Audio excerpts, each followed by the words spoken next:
3월 14일 법률방송 로투데이 시작하겠습니다. 첫 소식입니다.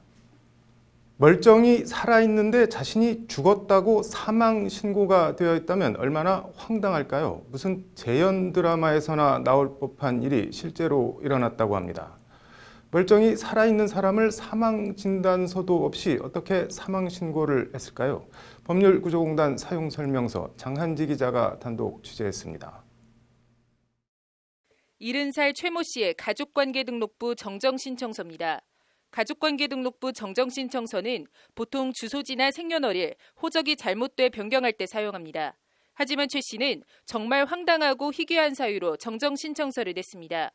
최 씨가 법원에 제출한 가족관계등록부 정정허가신청서입니다. 신청인은 엄연히 생존해 있음에도 신청인의 아들 명의로 신청인의 처남과 처제가 인후보증을 선 형태로 사망신고서가 접수되어 가족부 정정허가를 신청한다고 되어 있습니다. 쉽게 말해 산 사람이 죽은 사람으로 되어 있으니 다시 살아있는 걸로 가족관계등록부를 정정해달라는 신청입니다. 사건은 23년 전인 1996년으로 거슬러 올라갑니다. 당시 40대 중반이던 최 씨는 운영하던 안경점이 장사가 안 돼 어려움을 겪다가 폐업하고 설상가상 가정 문제가 터지며 부인과 이혼까지 하게 됩니다. 이에 최 씨는 태어나 살아오던 대전을 떠나 충북 청원군 소재 산으로 들어갑니다. 그렇게 홀로 산 생활을 하다 어떻게 제주도까지 흘러들어갔는데 머리가 아파 병원을 갔다가 뇌종양 진단을 받게 됩니다. 더 청천벽력 같고 황당한 건 자신이 이미 죽은 사람으로 되어 있어 보험 처리도 안 되고 수술도 받을 수 없다는 겁니다. 큰 병이 있어갖고 그걸 수술을 받아야 되는데 그 수술하려면 정부 보조가 필요한데 사망자로 돼 있으니까. 자초지종을 들어보니 산으로 들어가 연락이 끊긴 최 씨가 죽은 줄 알고 2007년 최 씨의 아들이 친척들과 함께 최 씨가 2002년에 사망한 것으로 신고를 해버린 겁니다. 보험금 허위 수령 등 범죄에 악용되는 걸 막기 위해 보통 의사의 사망진단서가 있어야 사망신고를 할 수 있지만 부득이한 경우 가족들이 보증을 서는 이른바 인후보증제도를 이용해 사망신고를 한 겁니다. 좀 불가피한 측면도 있습니다. 왜냐하면 꼭 병원에서 사망을 하지 못하시고 병원 이외의 곳에서 사망을 하신 경우도 있을 수 있기 때문에 그러니까 현행법상으로도 아직 그 인후보증제도가 폐지가 된 건 아니고요. 황당해진 최 씨는 주민등록을 살리기 위해 동사무소에 갔다가 더 황당한 일을 당했습니다. 신분증은 없고 이미 사망한 사람이 되어 있고 본인 신분을 증명할 방법이 없어 주민등록 재발급도 가족관계등록부 정정도 안 된다는 겁니다. 육지에 있는 가족을 만나기 위해 제주도를 떠나려 해도 신분증이 없어 비행기도 배도 탈 수 없는 황당한 처지에 몰린 최 씨는 정말 지푸라기라도 잡는 심정으로 법률구조공단을 찾았습니다. 최 씨의 황당하면서도 딱한 사정을 접한 공단은 최 씨가 마지막으로 주민등록이 되어 있던 대전 지부에서 최 씨에 대한 법률 구조에 나섰습니다. 제주에서 진행되던 사건 일체를 저희가 넘겨받았거든요. 그거를 이 대전가정법원에 이제 저희가 가족부 정정 허가 신청을 하면서 공단의 도움으로 최 씨는 10손가락 지문조회 등을 통해 자신이 자신임을 법원에서 입증하고 난 뒤에야 가까스로 죽은 사람에서 산 사람으로 잃어버린 신분을 찾을 수 있게 됐습니다. 생존자하고 그 사망 신고된 사람하고 동일인지를 확인하기 위해서 제주 서부경찰서에 지문 조회를 이제 의뢰를 했거든요. 제주 서부경찰서에서 우리 의뢰자 열 손가락 지문 채취해가지고 이제 전산상에 등록돼 있는 거랑 일치하는지를 조회를 한 거죠. 근데 일치한다라 이제 멀쩡히 살아있는 사람이 허위 사망 신고로 죽은 사람이 되어 있는 황당한 현실에도 뭘 어떻게 할 수 없었던 딱한 처지. 공단 이기호 변호사는 잘못된 사망 신고로 복지 사각지대에 놓였던 의뢰인의 신원을 회복하고 적절한 복지 서비스를 받을 수 있도록 한 것에 대해 보람을 느낀다는 소회를 밝혔습니다. 법률방송 장한지입니다. 나경원 자유한국당 원내대표의 대한민국 대통령이 김정은 수석 대변인이라는 국회 발언을 두고 국가 원수 모독죄 논란이 뜨겁습니다. 카드로 읽는 법조, 국가 원수 모독 논란의 역사를 짚어봤습니다. 김태현 기자입니다. 더 이상 대한민국 대통령이 김정은 수석 대변인이라는 낯뜨거운 이야기를 듣지 않게 해 주십시오. 나경원 원내대표의 김정은 대변인 발언에 대해 여당인 더불어민주당은 그만하라고 야유를 퍼부으며 사과를 촉구했고 자유한국당은 틀린 말 한 것도 아닌데 들어라는 식으로 맞서며 국회 본회의장이 아수라장이 됐습니다. 나 원내대표의 연설 직후 이해찬 대표는 긴급 의원총회를 소집해 국가원수에 대한 모독죄라며 나 의원을 국회 윤리위에 회부해야 한다고 목소리를 높였습니다. 청와대도 평화를 사랑하는 국민에 대한 모독이라며 발끈했습니다. 국가원수 모독죄, 어디서 많이 들어보긴 들어본 말입니다. 역대 국가원수 모독 논란 관련 발언들을 모아봤습니다. 대통령 때문에 억장이 터져 DJ 암에 걸려 사망했다. 70이 넘은 분이 사정사정하다 무슨 병고가 있을지 모르겠다. 김대중 대통령 입을 공업용 미싱으로 박아야 한다. 헌정사상 처음으로 여야 정권교체가 이루어진 김대중 정부 시절 야당으로 전락한 당시 한나라당 의원들의 김대중 대통령을 향한 독설입니다. 한나라당에게 김대중 대통령은 70 넘어서 사정사정하는 입을 공업용 미싱으로 박아야 할 암덩어리였던 겁니다. 노무현 대통령에 대해선 모독을 넘어 비하라는 단어로도 모자란 막말 발언들이 쏟아졌습니다. 한국 외교사의 치욕, 등신 외교, 미수가. 그 중에서도 앞거는 박순자 의원입니다. 연극을 빙자해 노가리, 죽일 놈, 육실할 놈, 개잡놈, 거시기 달고 다닐 자격도 없는 놈 같은 막말을 쏟아냈습니다. 대통령을 향한 말이 아니어도 보통 일반 시민에게도 상욕 중에 상욕을 국가 원수에게 퍼부은 겁니다. 정권이 바뀌어도 변하는 건 없었습니다. 이명박 대통령은 머리가 모자라는 뇌용량이 부족한 2MB 죽여야 할 쥐박이었고 박근혜 대통령은 귀신 귀자를 쓰는 태어나지 말았어야 할 귀태였습니다. 암, 등신, 미수가, 쥐박이, 귀태. 이 정도면 국가원수에 대한 모독 정도가 아니라 저주라고 해도 전혀 부족하지 않은데 사실 국가원수 모독죄라는 죄목은 우리 법전 어디에도 없습니다. 비슷하게 구형법에 국가 모독죄가 있을 뿐입니다. 내국인이 국외에서 또는 외국인 등을 이용하여 대한민국 국가기관을 모욕, 비방하거나 왜곡, 허위사실 유포 시 7년 이하의 징역이나 금고형에 처한다는 조항이 그것입니다.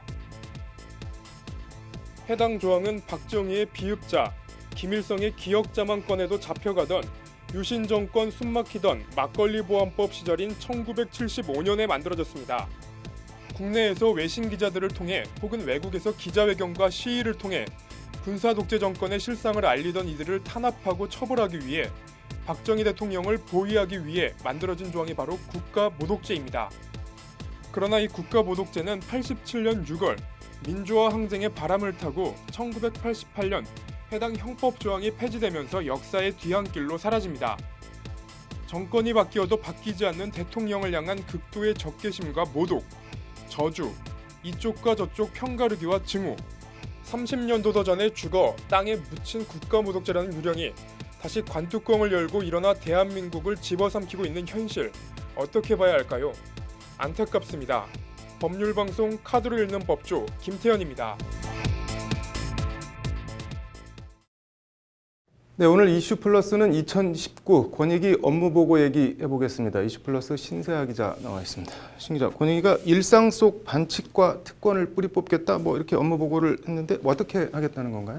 일단 국민이 체감할 수 있는 반부패 혁신 성과를 창출하겠다는 게 오늘 권익위 업무보고 핵심 내용입니다. 네. 그래서 세부 내용 및 이행 계획은 크게 세 갈래로 나눠지는데요. 네. 먼저 국민의 기대와 눈높이에 맞는 신고자 보호와 또 보상, 또 그리고 청탁금지법이나 공직자 행동 강령 등 반부패 규범의 이행력 제고, 그리고 나아가서 민간 부분의 청렴 수준을 높이기 위한 지원 확대, 이런 세 갈래 정도로 압축을 할 수 있겠습니다. 네, 뭐 하나하나 볼까요? 먼저 국민 기대와 눈높이에 맞는 신고자 보호와 보상, 뭐 어떤 내용인가요? 네, 우선은 이 부패 공익신고자 보호 제도를 좀 내실 있게 운영을 하겠다는 건데요. 네. 구체적으로는 불이익 조치자나 보호 결정 미이행자에 대한 고발, 징계 요구, 그리고 이행 강제금, 과태료 부과 등 행정 제재를 좀 강화하기로 했습니다. 네. 더불어서 이 공익 제보자에 대한 실질적인 보호가 이루어질 수 있도록 승진이나 취업 지원 방안 마련 등을 하고, 또 이에 대한 이제 법적 근거도 마련을 하기로 했는데요. 네. 또 이제 이후에 사후적으로도 보호 조치를 이행을 하고, 또 불이익 발생 발생 시 여부 등을 점검을 해서 좀 관리를 할 방침이라고 합니다. 그래서 보상금 신청이 누락이 될 경우에는 또 적극적으로 찾아서 주도록 했고요. 구조금 제도 등도 실질적인 도움이 될 수 있도록 적극적으로 운영을 한다는 게 권익위 설명입니다. 네. 그래서 한마디로 이제 피해를 각오를 하고 공익 신고를 하는 게 아니라 네. 개인적으로도 좀 도움이 되도록 해서 적극적으로 공익 신고를 할 수 있도록 이끌어낸다는 계획입니다. 네. 반부패 규범 이행력 제공 이거는 뭐 어떤 내용인가요? 이제 합법을 가장한 부정 청탁, 금품 수수 등 이 청탁 금지법 사각지대를 해소할 수 있도록 하겠다는 건데요. 네. 그래서 관련 조례나 사료 등을 정비하도록 했습니다. 그래서 공무원 행동 강령 등도 개정을 해서 네. 새로운 행위 기준을 제시할 계획인데요. 네. 또 이와 함께 법을 준수하는 분위기 조성을 좀 만들어서 법 적용 대상별, 기관별 맞춤형 교육과 또 홍보 그리고 각급 기관의 신고 처리 현황 실태 조사 또 부적절 처리 기간에 대한 엄정한 법 집행 등을 독려할 방침입니다. 네, 네. 또 이제 비위 면직자 등에 대한 취업 제한 제도와 또 이제 실효성을 높여서 아예 부패나 반칙을 저지를 엄두를 못 내게 하는 한편 또 장기적으로는 이 공직자 이해 충돌 방지 법안을 만들어서 네. 부패 발생 가능성 자체를 아예 원천을 차단하겠다는 겁니다. 뭐 민간 부분 관련해서는 어떤 대책들을 내놨나요? 일단은 규모와 영향력이 큰 산업 분야를 중심으로 이제 청렴 진단을 통한 자율적인 개선을 이제 이끌어내겠다는 네. 게 권익위 이제 구상인데요. 이제 이를 위해서 각 산업 부분 특성이 최적화된 부패 방지 시스템 설계를 하고 네. 또 이제 실측을 통해서 투명한 청렴 경영 시스템 정착을 이제 도모를 하고 또 이를 위해서 정부 차원의 지원을 아끼지 않겠다고 권익위가 밝혔습니다. 네. 또 그밖에 이제 공사 영역 접점에서 발생을 하는 이제 구조적 부패 유발 요인을 이제 항상 좀 개선을 하고 네. 민간 부패 공익 침해 이제 행위 집중 신고 기간 운영 등 다양한 이런 대책 계획들을 내놨는데요. 네. 이를 통해서 공공부문 또 민간 영역 모두에서 부패나 반칙 또 특권을 뿌리 뽑겠다는 게 권익위의 이제 계획입니다. 네. 뭐 국민 생활 속 적폐 청산 권익위 계획과 발표대로 잘 이행됐으면 좋겠네요. 오늘 잘 들었습니다. 다음 소식입니다. 우리나라 축구 선수가 일본 프로리그에서 뛰며 1년에 수억 원씩을 벌었습니다. 일본에 낸 세금과 기타 비용을 제외하고 남은 순소득에 대해선 우리나라에도 세금을 내야 할까요? 일본에서 번 돈이니 안 내도 되는 걸까요? 판결로 보는 세상입니다.